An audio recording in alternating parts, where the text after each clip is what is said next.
આજે સાદા ભવિષ્યકાળમાં આપણે એક ખાસ નિયમ જોવાનો છે.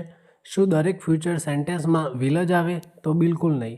જો ભવિષ્ય માટે પહેલેથી પ્લાન, ટિકિટ, મીટિંગ અથવા તો કોઈ ફિક્સ વ્યવસ્થા નક્કી કરેલી હોય તો ભવિષ્યની વાત હોવા છતાં આપણે ત્યાં પ્રેઝન્ટ કન્ટિન્યુઅસ એટલે કે ચાલુ વર્તમાનકાળવાળું વાક્યરચના વાપરી શકીએ છીએ. એક્ઝામ્પલ જોઈએ. આઈ એમ મીટિંગ ધ મેનેજર ટુમોરો, એટલે કે હું આવતીકાલે મેનેજરને મળવાનો છું. હવે મળવાની વાત આવતીકાલની છે, પરંતુ ફિક્સ થઈ ગયેલી વાત છે, નક્કી થઈ ગયેલું છે કે આવતીકાલે મળવાનું છે, બરાબર. એટલા માટે અહીંયા ટુમોરો હોવા છતાં આપણે આઈ સાથે એમ અને મુખ્ય ક્રિયાપદનું આઈએનજી વાળી વાક્યરચના વાપરી છે.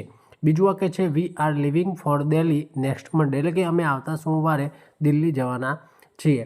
તો અહીંયા નેક્સ્ટ મંડેની વાત છે, પરંતુ આ પણ પહેલેથી નક્કી કરેલી ક્રિયા છે, એટલા માટે આપણે ભવિષ્યની વાત હોવા છતાં ચાલુ વર્તમાનકાળમાં દર્શાવીએ છીએ. ત્રીજું વાક્ય છે we R taking part in the cockroach Janata parties protest on 20 જુલાઈ 2026, એટલે કે અમે 20 જુલાઈ 2026ના રોજ કોકરોચ જનતા પાર્ટીના વિરોધ પ્રદર્શનમાં ભાગ લેવાના છીએ. એટલે કે આજે 16 તારીખ છે, બરાબર. 20 તારીખે જે પ્રોટેસ્ટ થવાનો છે, બરાબર, તેમાં અમે ભાગ લેવાના છીએ.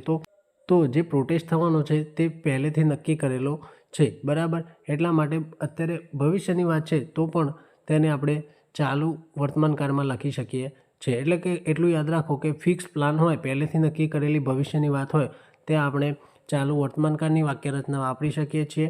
અને સામાન્ય ભવિષ્યની વાત હોય તો ત્યાં આપણે ભવિષ્યકાળની વિલ પ્લસ મૂળરૂપવાળી વાક્યરચના વાપરીએ છીએ.